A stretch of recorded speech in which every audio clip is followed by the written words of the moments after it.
बहू की सिख। एक पिता ने बड़े ही लाड प्यार से अपनी पुत्री को पाल पोस कर बड़ा किया।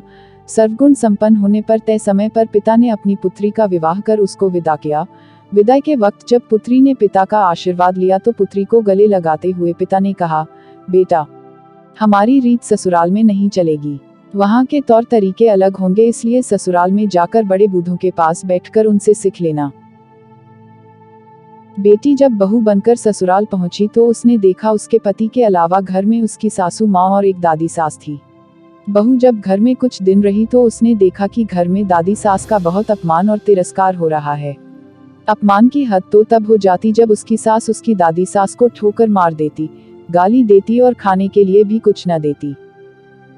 लड़की को यह सब देख बहुत बुरा लगा। उसे अपने माता पिता द्वारा दिए संस्कार याद आए।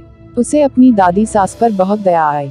उसने सोचा, घर में बड़े बूढ़ों का तिरस्कार होने से घर नर्क बन जाता है, मुझे अपनी दादी सास के लिए कुछ करना चाहिए।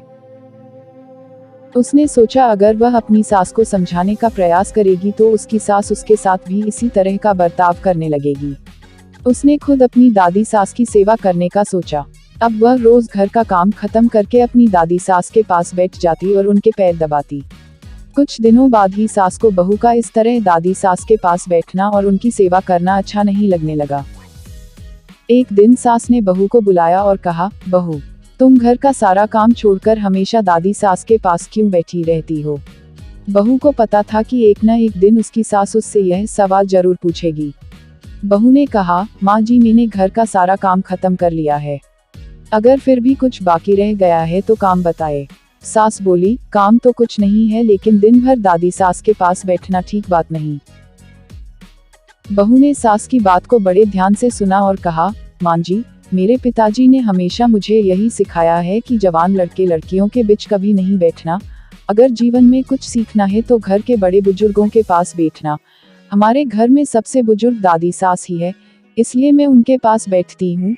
मेरे पिताजी ने मुझे विदा करते वक्त भी कहा था कि अब वही तेरा घर है और वही के रीति रिवाज तुझे मानना है, इसलिए मैं घर के रीति रिवाज के बारे में दादी सास से पूछती हूँ कि मेरी दादी सास आपकी कैसे सेवा करती है। सास ने जब यह सुना तो घबरा कर पूछा, बुढ़िया ने क्या कहा तुझे मेरे बारे में? बहू ने बड़ी ही चतुराई और शालीनता के साथ जवाब दिया, माँ जी, दादी सास कह रही थी कि अगर तेरी सास मुझे गाली नहीं दे और ठोकर नहीं मारे तो मैं सेवा ही मान लूँ। बहू की बात सुनकर सास ने बहू से पूछा, क्या तू भी मेरे साथ ऐसा ही करेगी?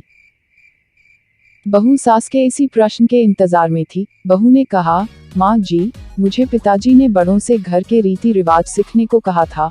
अगर घर के रीति रिवाज बुजुर्गों के अपमान करने के हैं तो मुझे भी रीति रिवाज मानने पड़ेंगे।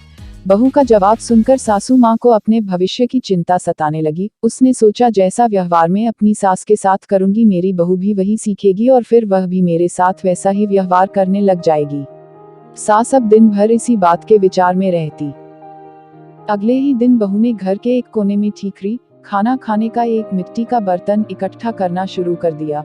घर के कोने में ठीकरी पड़ी देख सास ने बहू से इतनी सारी ठीकरी इकट्ठा करने का कारण पूछा। बहू, तुमने यह ठीकरी क्यों जमा की है? बहू ने बड़ी ही विनम्रता से कहा, माँ जी, आप दादी सास को ठीकरी में ही भोजन देती है, इसलिए मैंने सोचा कि बाद में ठीकरी मिले न मिले, इसलिए अभी से ही आपके लिए ठीकरी जमा कर देती हूँ। बहू का जवाब सुनकर सास घबरा गई और उसने पूछा, तुम मुझे ठीकरी में खाना परोसेगी क्या? बहू ने कहा, माँ जी, मेरे पिताजी ने कहा था कि यहाँ के रीति रिवाज वहाँ नहीं चलेंगे, वहाँ की रीति अलग होगी। अब जो यहाँ की रीति है मुझे वैसे ही करना होगा। बहू की बात सुनकर सास ने कहा, यह यहाँ की रीति थोड़े ही है, तू अब दादी सास को थाली में भोजन दिया करना। बहू सास की बात सुनकर बहुत खुश हुई। बहू की चतुराई से अब दादी सास को थाली में भोजन मिलने लगा। अगले दिन बहू ने देखा कि घर में सबके खाना खाने के बाद बचा हुआ खाना बुई दादी सास को दिया जाता था। बहू उस खाने को बड़े गौर से देखने लगी। बहू को इस तरह खाने को देखने पर सास ने पूछा, बहू, क्या देखती हो? बहू ने कहा, सीख रही हूँ घर में बूढ़ों को क्या खाने को दिया जाना चाहिए। बहू की बात सुनकर सास ने घबरा कर कहा, बेटा, यह कोई घर की रीत थोड़े हैं, कल से तू दादी सास को पहले भोजन दिया करना। बस अगले दिन से ही दादी सास को बढ़िया भोजन मिलने लगा। धीरे धीरे बहू ने सास की सारी आदतों को बदल दिया। अगर बहू अपनी सास को उपदेश देती कि उन्हें बड़े बूढ़ों के साथ इस तरह का व्यवहार नहीं करना चाहिए तो सास उसकी बात कभी नहीं मानती। इसलिए आज की युवा पीढ़ी को चाहिए कि उपदेश देने के बजाय खुद के आचरण में सुधार करना चाहिए। इसलिए कहा गया है, बातों का असर नहीं पड़ता, आचरण का पड़ता है।